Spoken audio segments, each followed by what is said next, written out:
There is no doubt solo leveling एक बहुत ही अच्छी एनिमी है, लेकिन बस बिगिनर्स के लिए। सोलो लेवलिंग इतनी अच्छी एनिमी नहीं है जितनी तुम सोचते हो। मतलब कम ऑन यार, तुम सब लोग सोलो लेवलिंग को बिग 3 के साथ कंपेयर कर रहे हो, ड्रैगन बॉल जी के साथ कंपेयर कर रहे हो, और जो लोग ये कंपेयर कर रहे हैं वो लोग या फिर बिग 3 के बारे में नहीं जानते या फिर उन्होंने बस सोलो लेवलिंग ही देखी होगी। उन्हें कभी भी ड्रैगन बॉल जी और बिग 3 के बारे में कभी पता नहीं चला होगा। देखो, मैं तो हमेशा मेरे फ्रेंड से कहता हूँ कि चाहे जितने भी एनिमी देख ले, लेकिन बिग 3 को कभी मत छुटाना। मैं तो भाई जितने भी एनिमी फैंस देखता हूँ ना, उनको बोलता हूँ कि बिग 3 को देखो। मैं हमेशा ही बिग 3 को ही रिकमेंड करता हूँ, किसी को अगर रिकमेंड करना हो तो। अगर उसने किसी भी बिग 3 में से कोई भी एनिमी नहीं देखा है तो मैं उसको कहता हूँ कि बिग 3 को देख ले पहले, क्योंकि आपने बिग 3 यार एक मास्टरपीस है और इनको नहीं देखा तो क्या देखा यार। एनीवे सॉरी गाइज, मैं थोड़ा सा टॉपिक से बाहर हो गया था, क्योंकि जब बात आती है अपनी बिग 3 के ऊपर तो मैं पूरा का पूरा दिन भी बिग 3 के ऊपर बात कर सकता हूँ। हाँ, तो मैं ये बोल रहा था कि सोलो लेवलिंग को हर किसी एनिमे से अभी कंपेयर किया जा रहा है। देखो, मैं भी मानता हूँ कि सोलो लेवलिंग एक बहुत ही अच्छी एनिमे है। इसकी स्टोरी भी काफी इंटरेस्टिंग है और इसकी प्लेसिंग की तो क्या ही बात करूँ। सीजन 1 के कंपेयर में सीजन 2 को इतनी ज्यादा फास्ट प्लेसिंग किया गया है कि कोई भी न्यू एनिमे वाचर ग्रैप हो जाएगा, और बहुत सारे मानवा के सीन्स को भी हटाया गया है ताकि प्लेसिंग काफी ज्यादा फास्ट हो और स्मूथ हो। इंटरेस्टिंग स्टोरी और प्लेसिंग काफी अच्छी थी, इसलिए सोलो लेवलिंग काफी न्यू एनिमे वाचर्स को ग्रैप कर पाया है। लेकिन सोलो लेवलिंग इतनी भी अच्छी नहीं है जितना तुम सोचते हो, इसलिए आज के इस वीडियो के अंदर हम कुछ सोलो लेवलिंग के वीकनेसेस के बारे में बात करेंगे। अगर ये वीकनेसेस सोलो लेवलिंग के अंदर नहीं होता है तो सोलो लेवलिंग को भी एक मास्टरपीस कहा जाता। तो मैं कौन से वीकनेसेस के बारे में बात कर रहा हूँ अभी पता चल जाएगा। लेट्स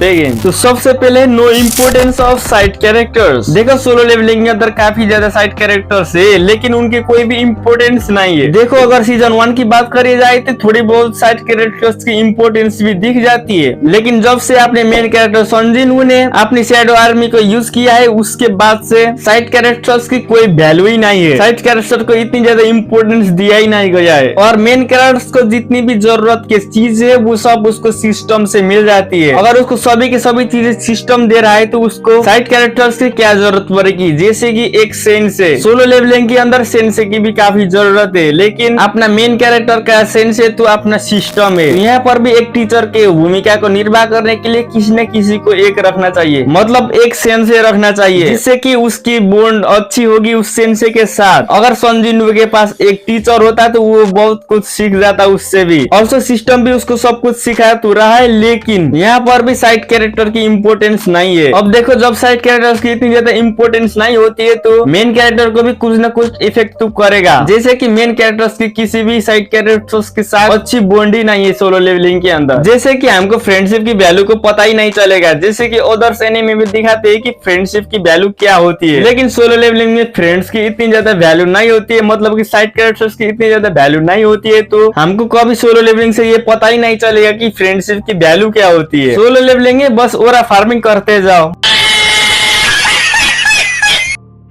देखो, दूसरे एनिमे में हमको दिखाया जाता है कि फ्रेंडशिप की वैल्यू काफी ज्यादा कैरेक्टर्स की इतनी ज्यादा इंपॉर्टेंस हो जाती है कि जिससे कि मेन कैरेक्टर भी ग्रोथ करता है, लेकिन सोलो लेवलिंग में खुद से ही होता है सब कुछ, बस सिस्टम करा रहा है। देखो, दूसरे एनिमे में ट्रेनिंग आर्क भी होती है जिसमें साइड कैरेक्टर्स के साथ अपने मेन कैरेक्टर ट्रेनिंग करता है, जिससे कि उस साइड कैरेक्टर्स के साथ उसकी बॉन्ड अच्छी होती है और फ्रेंडशिप की वैल्यू भी पता चलती है, और इसलिए मोर कनेक्टेड कर पाते हैं उस साइड कैरेक्टर से भी हम लोग। अगर किसी साइड कैरेक्टर्स की डेथ हो जाती है तो हम भी काफी ज्यादा रोते हैं, जैसे कि मैं जीराए की डेथ पर बहुत ज्यादा रोया हूँ, लेकिन सोलो लेवलिंग में बिल्कुल ऐसा नहीं होता है। सोलो लेवलिंग में साइड कैरेक्टर्स को इतनी ज्यादा दिखाया ही नहीं जाता है कि हम कनेक्टेड कर पाए उस कैरेक्टर से।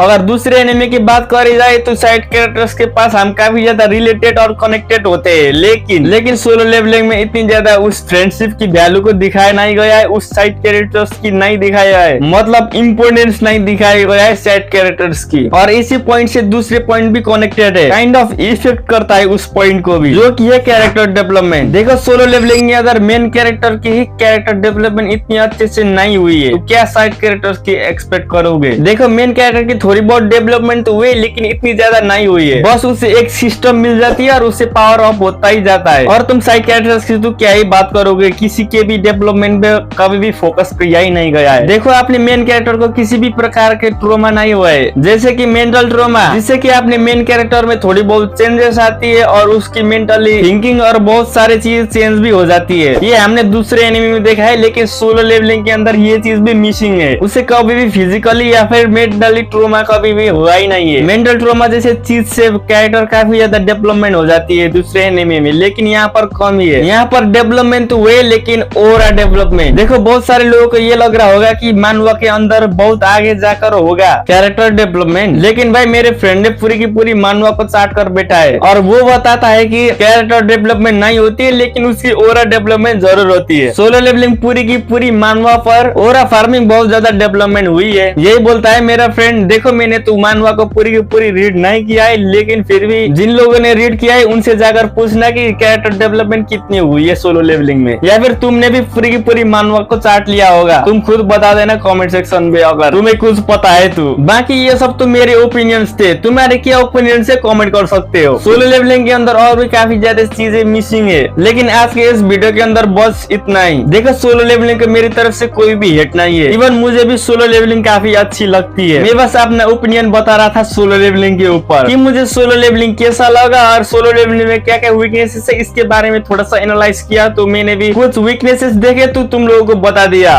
बस इतना ही। देखो नो डाउट सोलो लेवलिंग बहुत ही अच्छी एनीमे है, इसलिए तो क्रंची रोल पे सोलो लेवलिंग के ही एपिसोड्स मोस्ट लाइक है, मतलब कि सोलो लेवलिंग के लाइक सबसे ज्यादा है क्रंची रोल के ऊपर। देखो सोलो लेवलिंग काफी अच्छी एनीमे है, मैं कोई भी हेट नहीं कर रहा हूँ, लेकिन तुम लोग भी सोलो लेवलिंग को हर किसी एनीमे से कंपेयर मत करो, ये बोल रहा हूँ मैं, क्योंकि हर किसी एनीमे की अलग अलग अपनी अपनी ब्यूटी होती है, अपनी अपनी स्टाइल होती है। लेकिन अगर तुमने अभी तक बिग 3 एनीमे को नहीं देखा है तो बिग 3 एनीमे को देख लेना, रिकमेंडेड है। और हाँ आज के लिए बस इतना ही। मेरे यहाँ पर कुछ वीडियो आ रहे होंगे, इस वीडियो को देख लेना। मैं वहीं पर मिलता हूँ, सायनारा।